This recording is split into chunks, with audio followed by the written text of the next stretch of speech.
Hey, what's up guys? In this video I'm going to show you that how you can save the WhatsApp DP on your mobile phone. So let's jump into the video. What you need to do, first you have to open up your WhatsApp, then you have to find the person that you want to save the DP.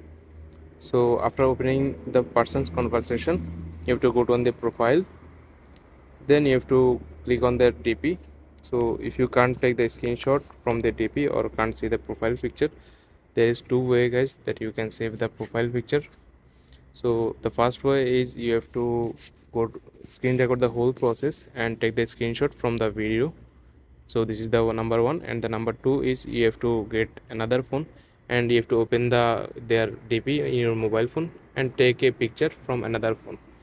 So this is two ways, and this is the only two way that how you can save the DP on your mobile phone from WhatsApp. So I hope you find this video helpful guys. Please leave a like on this video and subscribe my channel for more video like this. Peace.